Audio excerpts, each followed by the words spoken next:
6:32 de la mañana en Medellín, las actividades de búsqueda por parte de los rescatistas ya comenzaron a dar resultados. Aparentemente fue ubicado el sitio exacto donde estarían las 10 personas reportadas como desaparecidas. Por eso saludamos esta mañana a nuestros compañeros Rocío Franco y Juan Pablo López, que continúan haciendo este cubrimiento especial de Noticias Caracol. Buenos días, ¿qué dicen las autoridades, compañeros? Vanessa, pues lo que dicen las autoridades es que uno de los perros que ha sido uno de los medios más efectivos para ubicar a las personas desaparecidas, ya marcaron un punto, es el que van a ver ustedes en pantalla. Es el piso número 4, es la cima de las ruinas de la Torre 6 del edificio Space. Como vamos a observar, es en la parte más alta de todos los escombros, donde en este momento ustedes ven a los organismos de socorro, de los bomberos, de la policía y de la Cruz Roja, tratando de encontrar y de llegar al punto marcado por los perros. Se dice que estarían ahí las 9 personas, los 9 obreros que se encontraron ahí, ya que los contratistas aseguran que en ese momento estaban trabajando en ese lugar. Se espera pues que en las próximas horas haya algún tipo de información positiva frente al hallazgo de estos 9 desaparecidos. El vigilante aún no se sabe dónde podría estar en medio de toda esta estructura, Juan Pablo. Y mientras esto pasa, Rocío, nosotros seguimos recogiendo historias de lo que ha sido esta tragedia en el barrio El Poblado de Medellín y hablamos con el amigo de Juan Esteban Cantor, la única víctima que ha sido rescatada de este edificio y que fue el amigo que estaba con él precisamente en el momento del colapso de la estructura. Felipe Ocampo aún no comprende cómo pudo perder a su amigo Juan Esteban Cantor, quien estaba a pocos centímetros de él. Juntos parquearon su vehículo la noche del sábado en la Torre 6 y cuando salían sintieron crujir la estructura. Por instinto y sin pronunciar palabra salieron a correr. Lo único que sientes es que el piso se cae. Yo no sé, la fuerza de decir uno corramos, hagamos algo y ya todo se vuelve negro, son 2 instantes. Poco antes de asistir al sepelio de su mejor amigo, Felipe recordó que en pocos segundos todo quedó en tinieblas. Es muy duro ver perder a tu amigo en un montón de cosas, es ver cómo se pone todo negro. Es perderlo 1 metro, es ver cómo un techo se te viene encima y cómo pierdes a tu amigo en un montón de cosas que uno ni siquiera ve. Solo la luz de una linterna y la voz de Ángela Cantor, la hermana de Juan Esteban, lo ayudó a salir de los escombros. Me di cuenta que era el amigo de mi hermano y que mi hermano evidentemente estaba ahí detrás y pues una impotencia horrible porque no podíamos hacer nada. Este sobreviviente se pregunta por qué el edificio no tenía señalización y dice que eso hubiera sido la salvación de Juan Esteban.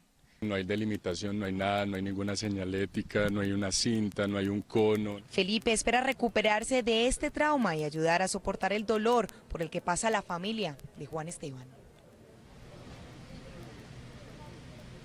Y es que estamos cubriendo esta noticia desde todos los ángulos. También estuvimos con los heridos, con los sobrevivientes de esta emergencia. Uno de ellos está en estado muy grave de salud, mientras el otro está fuera de peligro. Esta es la historia que encontramos. Feliz de estar con vida, como lo muestra esta fotografía, se ha mostrado Yarley López, un vigilante rescatado herido bajo los escombros del edificio que colapsó el sábado. El hombre de 32 años se recupera satisfactoriamente en la clínica El Rosario, donde le ha contado a su familia la amarga experiencia. Él ha estado muy agradecido con Dios que Dios le ha dado la oportunidad de seguir viviendo, porque él dice que él no sabe cómo está acá. Los médicos están sorprendidos con su favorable evolución. Él llegó con un trauma encefalocraneano severo, llegó inconsciente, se le hizo todos los estudios pertinentes y evolucionó en forma adecuada. Mientras que López podría ser dado de alta después de una cirugía plástica, en la clínica Las Vegas permanece Jesús Colorado, de 35 años, otro vigilante que fue rescatado herido, pero está muy grave, cuenta su familia. Solo lo vemos 2 horas en el día y esperando que él pueda volverse a mover. Los médicos afirman que el paciente necesitará de mucha terapia para volver a caminar. Se diagnosticó una contusión medular, secundaria una fractura vertebral en área cervical que obviamente compromete la movilidad del cuello para abajo. Su hermana recordó que una hora antes de la tragedia el vigilante habló con la familia para expresarle su sorpresa porque lo habían trasladado del sitio habitual de trabajo. Un turno que a él no le correspondía, donde él nunca había estado, donde él no trabajaba. Y pues, lamentablemente, pues le tocó a él. Estas familias dicen estar agradecidas por tener a sus seres queridos aún con vida y esperan su pronta recuperación. El alcalde de Medellín suspendió sus vacaciones en Europa para venir a ponerse al frente de esta emergencia. Llegó ayer en horas de la noche, habló con los familiares de los desaparecidos y participó además en un homenaje que le hicieron a los desaparecidos y a Juan Esteban Cantor, la única víctima rescatada de este lugar. Además, así habló sobre un grupo élite que conformaría para revisar estructuras. Vamos a constituir un equipo especial en el DAGRED para avanzar en la evaluación de edificaciones que puedan estar suscitando alguna inquietud en sus moradores o en las personas que de alguna manera se han acercado a la alcaldía para solicitar ese apoyo.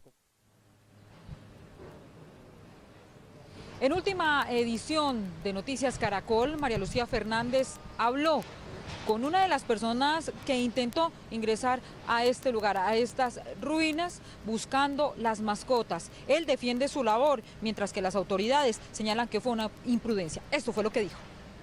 ¿Por qué decidió hacer eso poniendo en riesgo su vida? Pues por las redes sociales y eso nos enteramos que habían animales atrapados en el edificio. Al ver que no iban a ser salvados, que estaban esperando la muerte, por decirlo, pues mi compañero y yo decidimos tomar acción en esta situación. Fuimos a la torre a pedir pues permiso normalmente para ver si nos dejaban ingresar. El permiso fue denegado por el alto riesgo. Ya entonces pues tomamos la opción y de ingresar. Claro, toma la decisión de ingresar. ¿A cuántas mascotas logró rescatar y cómo lo hizo, Daniel? Fueron 4 gatos, me tocó, subí por las escaleras porque no había ni luz ni agua y pues, la vista era muy oscura, solo estaba acompañado por la linterna. Sin embargo, los organismos de socorro han calificado su acción como irresponsables. ¿Por qué tuvieron que suspender la búsqueda de las personas atrapadas durante hora y media? ¿Qué piensa usted de eso, David? Mi intención no fue poner en riesgo la vida de nadie, ni mucho menos parar las labores de búsqueda, ¿cierto?, de rescate.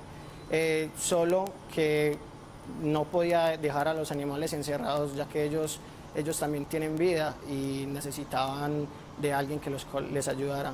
¿Teme ser judicializado por esa acción? La verdad, sí temo, porque para mí no es una acción mala, o sea, hice algo que es rescatar una vida. Claro, pero usted terminó detenido. Hoy, después de ver todo lo que ha pasado, ¿volvería a hacer lo que hizo?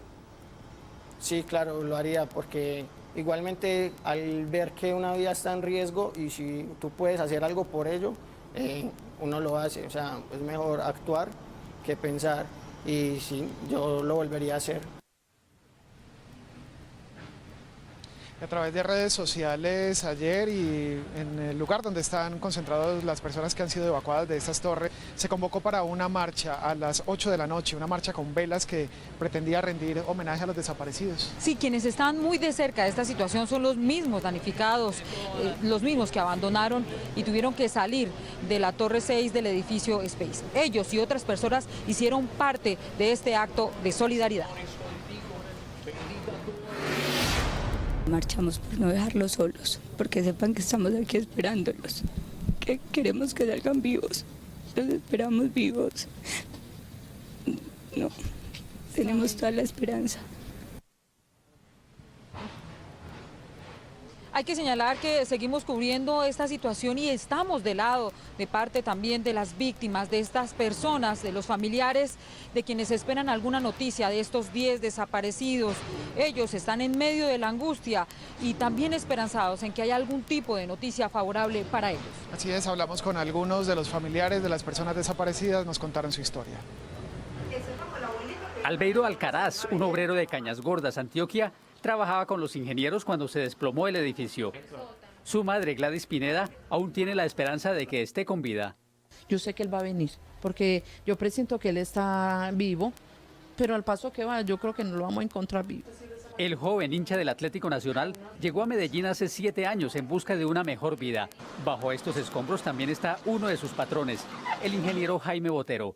Su esposa guarda los mejores recuerdos de él. Una bella persona, un hombre responsable, un hombre fiel, uno nunca le dio nada, nunca lo maltrató a uno, responsable con todas las cositas. Amaba a sus 4 perros intensamente. El ingeniero la llamó 1 hora antes de la tragedia para decirle que tenía que seguir trabajando. Otro de los 10 atrapados es Álvaro Bolívar, de 48 años, quien trabajaba en la Torre 6 al momento del colapso. Sus familiares han pasado horas a la espera de su búsqueda y recordando lo mejor de este mecánico industrial. Él era un hombre muy paciente, siempre nos hacía reír mucho, hasta con esa paciencia que era demasiado. Los parientes de los desaparecidos han recibido asistencia psicológica que busca ayudarles a soportar la angustia de tener a uno de los suyos sin saber nada de él. Esto que ustedes están viendo en pantalla, lo que está sucediendo en estos momentos, sigue siendo ingente y preocupante y cada vez trabajan con más ahínco los miembros de los organismos de socorro aquí en este lugar. Lo que ustedes ven ahí son los organismos en el 4º piso de las ruinas del edificio Space de la Torre 6.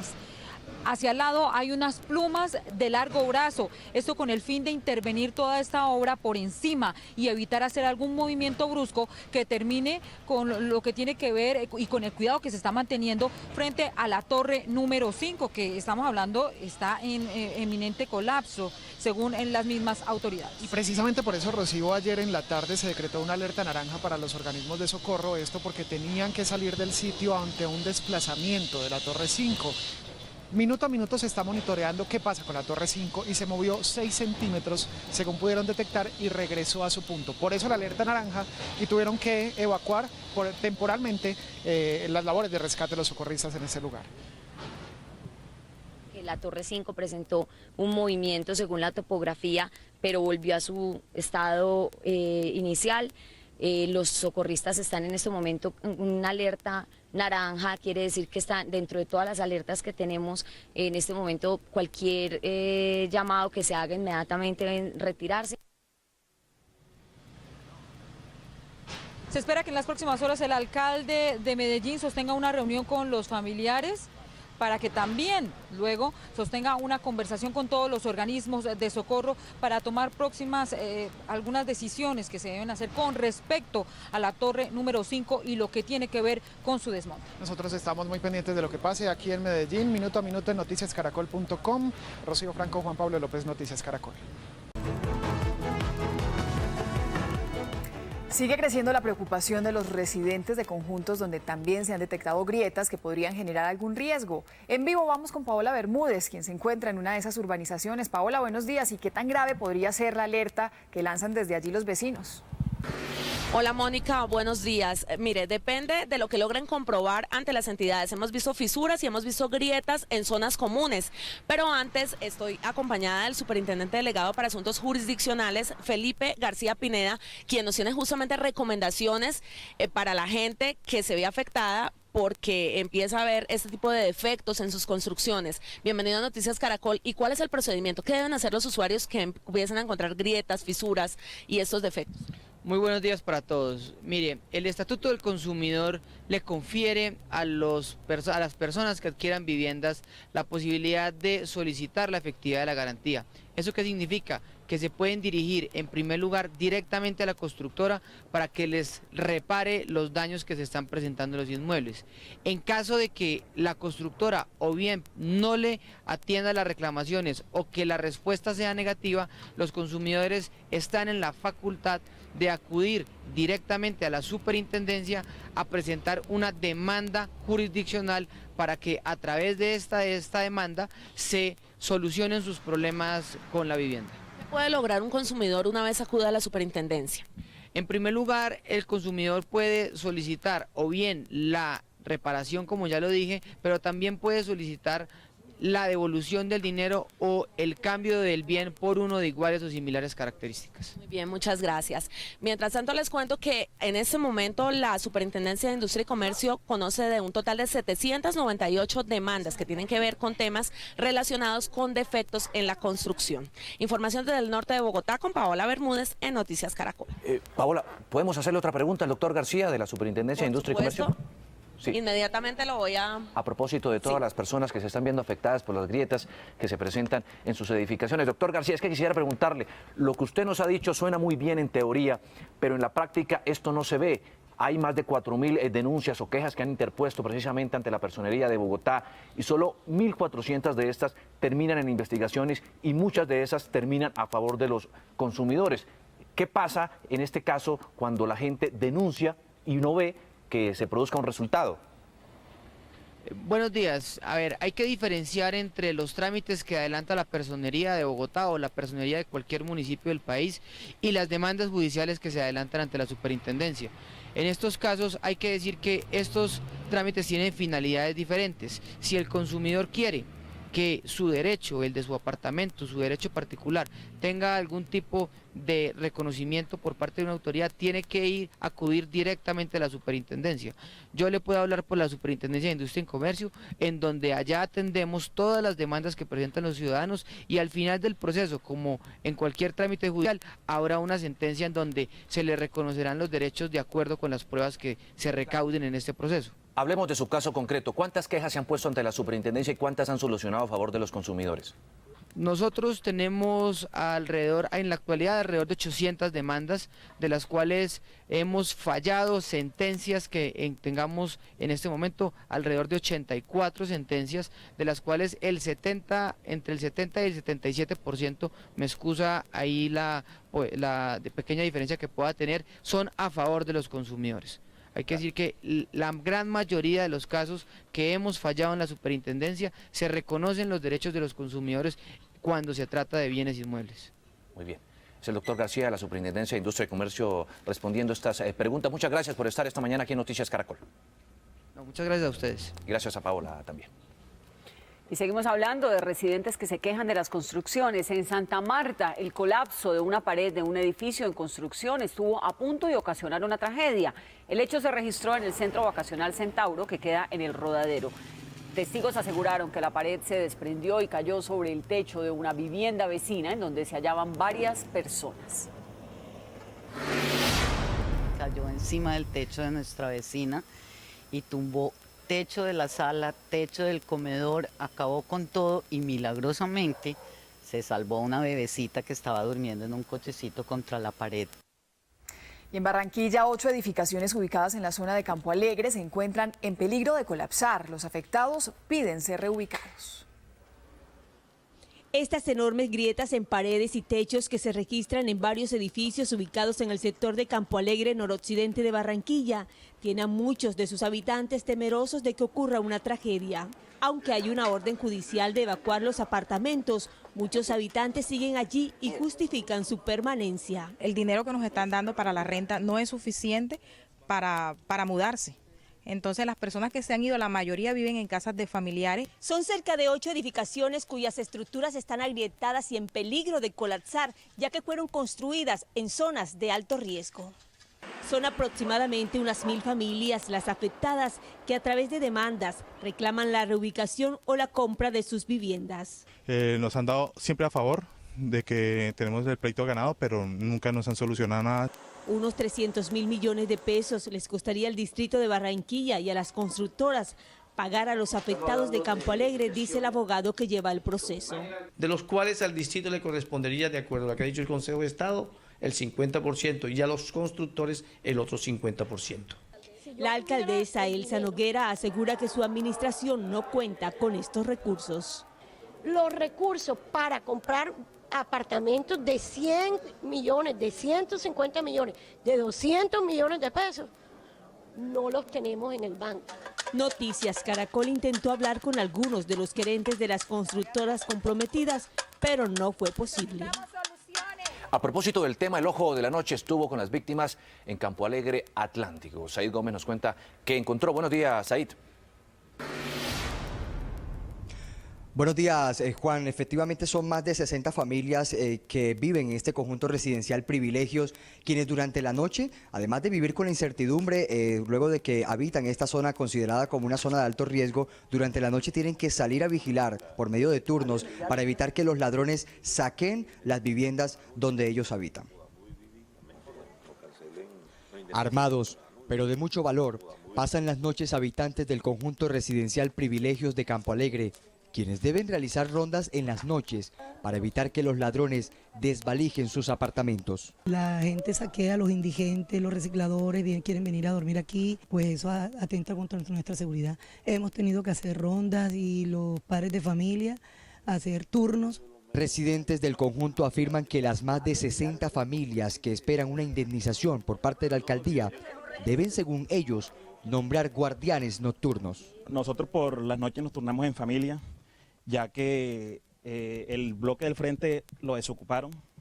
Por aquí se meten drogadictos, se meten todo, entonces nos turnamos por familia. Y a raíz de lo que pasó allá en Medellín, nos vimos en la obligación de cada uno por familia salir por cualquier colapso. La penumbra de la noche y el abandono al que está sumida parte de la edificación hacen que este lugar sea apetecido por amigos de lo ajeno. Por ello, los habitantes le piden a las autoridades una pronta solución. Un clamor ante las autoridades y ante los entes de control para que nos den una solución definitiva a nuestra problemática, la cual consiste en que nos indemnicen de tal manera que nosotros podamos conseguir una vivienda digna. Mientras que son reubicados o indemnizados, las familias se exponen a dos peligros: la caída de sus viviendas y el robo de sus pertenencias. Los habitantes esperan que la Policía Nacional, frente a esta denuncia que han hecho a través del Ojo de la Noche de Noticias Caracol, puedan recibir una ayuda por parte de la Policía Nacional y a su vez vigilancia para salvaguardar sus viviendas. Es la información que registramos por el momento desde la ciudad de Barranquilla. Said Gómez, Noticias Caracol.